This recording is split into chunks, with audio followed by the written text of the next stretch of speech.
Hello everyone. So आता मी next trip plan करते आहे. सो माझी आत्ताची ट्रिप असणार आहे पोर्तुगलमध्ये फारो म्हणून. सो या प्लेसचा म्हणजे मी खूप दिवसांपासून विचार करत होते, पण एक्झॅक्टली मला बुकिंग्स वगैरेचं जरा थोडा इश्यू झालेला, बिकॉज सध्या समर असल्यामुळे इकडे बुकिंग्सचं म्हणजे फ्लाईटचे तिकीट्स वगैरे थोडे हाय होते. सो मी 1 महिना आधी ही बुकिंग केली आहे. आणि ज्याच्यामध्ये जर तुम्हाला माहिती असेल तर युरोपमध्ये रायनार म्हणून जे काय बोलतात एअरलाईन आहे, तर त्याचे तुम्हाला जरा चीपर रेटमध्ये हे फ्लाईट तिकीट्स मिळतात. सो 1 महिना आधीपासून मी फारोच्या ट्रिपची बुकिंग केली आणि मला खूप चीपर प्राईजमध्ये फ्लाईट तिकीट्स मिळाले. सो ब्रसेल्सपासून इट्स अराउंड 2 hours. बट त्याच्यासाठी इकडे 2 ॲक्च्युली एअरपोर्ट आहे. तर त्या 2 एअरपोर्टपैकी म्हणजे एक थोडं फार आहे सिटीपासनं, तर चार्लीज म्हणून. सो त्या एअरपोर्टवरनं ती फ्लाईट असणार आहे. सो अराउंड म्हणजे 5-6च्या दरम्यान मी निघेल, बिकॉज 9 वाजताची फ्लाईट आहे आणि तिथे जायला 1 तास लागतो. सो अराउंड 7च्या अराउंड मी तिथे पोहोचेल. आणि फारोमध्ये बेसिकली आम्ही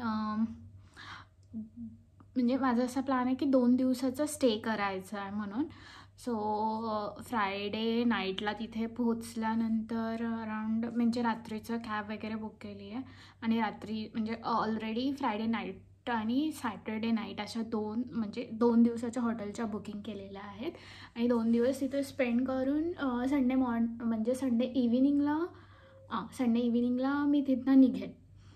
सो आता प्रत्येक डेचं काय प्लॅनिंग आहे ते मी सेपरेटली सांगेल. जस्ट मी हे स्टार्ट केलं की जर तुम्ही देखील म्हणजे ट्रॅव्हल करायचा विचार करत असाल आणि डिस्टन्स फार असेल, सो इन्स्टेड ऑफ खूप लाँग जर्नी घेण्यापेक्षा इट्स बेटर की तुम्ही म्हणजे हे सगळे ऑप्शन आधी एक्सप्लोअर करून बघा. आणि त्याच्यासोबत जर तुम्हाला नॉर्मल म्हणजे तिथले प्लॅनिंग करायचं असेल तर तिथे वेगवेगळ्या साईट्स आहेत ज्याच्यामध्ये तुम्हाला गायडेड टूर मिळते. सो तुम्ही तेही बघू शकता. आता त्या कुठल्या गायडेड टूर आहेत वगैरे ते मी जसं म्हणजे आता ब्लॉग पुढे जाईल तसं मी तुम्हाला एक्सप्लेन करेन. बट राईट नाव मी आत्ता पॅकिंग करते. आणि द मेन इम्पॉर्टंट थिंग, जेव्हा तुम्ही अशा कुठल्या फ्लाईटच्या याच्यासाठी पॅकिंग करताय तर त्यावेळेस तुम्हाला म्हणजे लाईट वेट पॅकिंग करायची आहे.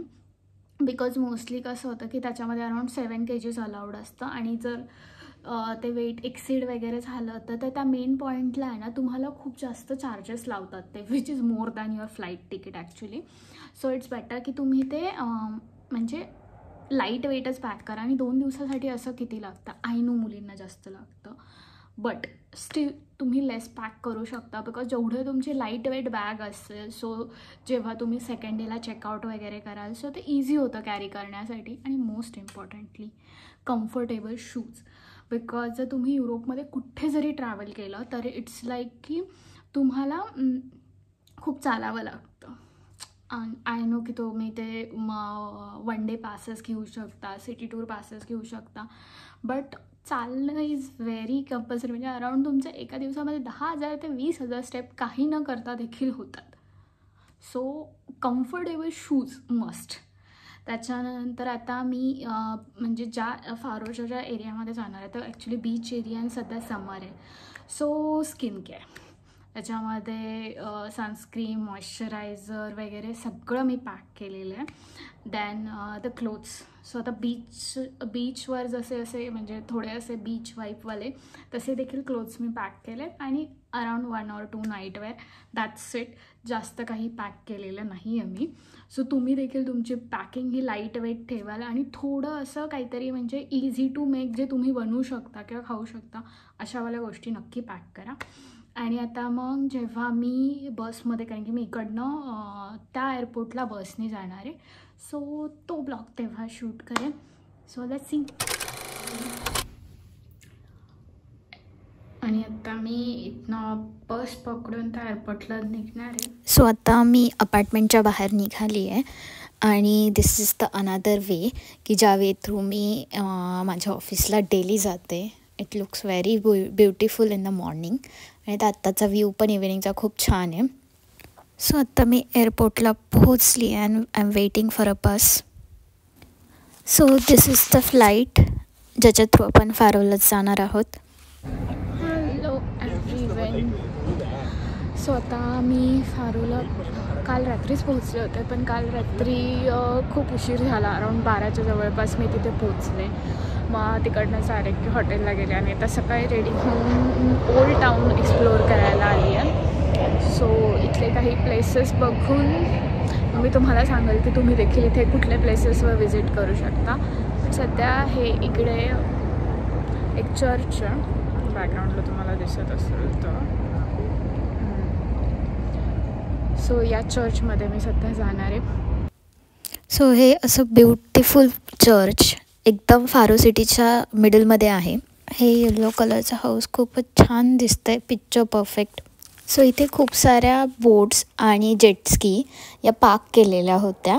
ॲक्च्युली जे पण टुरिस्ट आहेत ते इथनं रेंट आऊट करू शकतात फॉर पर्टिक्युलर आवर्स, आणि ते या रिव्हरमध्ये which is attach to the sea, तर तुम्ही तिकडे चालवू शकता. But for that you need a licence. So with this आमची गायडेड टूर स्टार्ट झाली. जे इथल्या लोकल जे कंपनीज आहेत त्यांच्या थ्रू आम्ही गायडेड टूर बुक केलेली होती, ज्याच्यामध्ये अराऊंड 10 to 12 पीपल्सचा एक ग्रुप असतो, ज्यांना ते गाईड प्रत्येक क्लिफच्या इथे नेऊन, प्रत्येक केव्हच्या इथे नेऊन एक्सप्लेन करतात की त्याची एक्झॅक्टली हिस्ट्री काय. आणि हे 3 तासासाठी हा पूर्ण क्लिफ वॉक असतो. आणि एवढे ब्युटिफुल सीन्स आहेत तिथे, आणि असं पिक्चर परफेक्ट व्ह्यू होते की म्हणजे ते ब्ल्यू वॉटर, तो सँड, द शिप्स जे सीमध्ये पूर्ण दिसत आहेत ते खरंच खूप छान होतं. म्हणजे each view was very perfect.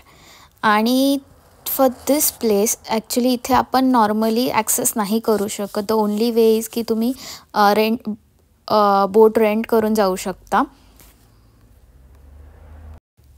आणि आफ्टर दिस आमची नेक्स्ट बुकिंग होती ती कायाकिंगसाठी. सो ती बुकिंग होती फॉर 2 hours. म्हणजे पहिल्यांदा आमची गायडेड टूर होती ती संपल्यानंतर आम्ही इथे आलो. आणि जेन्युइनली मला स्विमिंग येत नाही, सो मी खूप म्हणजे असे घाबरलेले होते की मी जाऊ की नको. बट लाईफ सेफ्टी जॅकेट असल्यामुळे आय डिसायडेड की ठीक आहे जाऊयात. आणि that was a best experience of my life, because त्या केव्समध्ये जाणं आणि सगळीकडे असं अंधार वगैरे असताना तो खरंच खूप अमेझिंग एक्सपिरियन्स होता. आणि आमच्यासारखे खूप सारी लोकं होती ज्यांना स्विमिंग येत नाही, बट स्टील ते कायाकिंग ट्राय करत होते आणि एवढं छान वाटत होतं, बिकॉज सीमध्ये कायक करणं इज व्हेरी डिफरंट. सो जर तुम्ही इथे क्लिअरफुली बघितलं तर त्या टेकडीच्या इथे तुम्हाला एक फेस बनलेला दिसतो आहे. हा मारिओचा फेस आहे, जे आपण लहानपणी गेम खेळत असायचो. सो आफ्टर दिस आम्ही शॉपमध्ये आलो टू कलेक्ट द सुव्हिनियर्स. आता प्रत्येक सिटीमध्ये गेल्यावर तिथली काहीतरी स्पेशालिटी तर घेतलीच पाहिजे ना. आणि फारो हा पूर्ण कोस्टल एरिया असल्यामुळे तिथे मोस्ट ऑफ द ज्या गोष्टी होत्या त्या व्हाईट ब्ल्यू कलरमध्ये होत्या, विच रिप्रेझेंट की सी एरिया किंवा कोस्टल एरिया. तर मोस्ट ऑफ द डिशेस आणि हे जे बाकी होतं ते खूप छान दिसत होतं. बट मी हे कॅरी नव्हते करू शकत, बिकॉज मी इंडियाला इमिजिएटली जाणार नाही आहे. सो हे तुटायचे चान्सेस मला वाटत होते. सो त्यामुळे मी फक्त फ्रीज मॅग्नेट घेतलं, पण तुम्ही बाकीचं ऑप्शन देखील ट्राय करू शकता.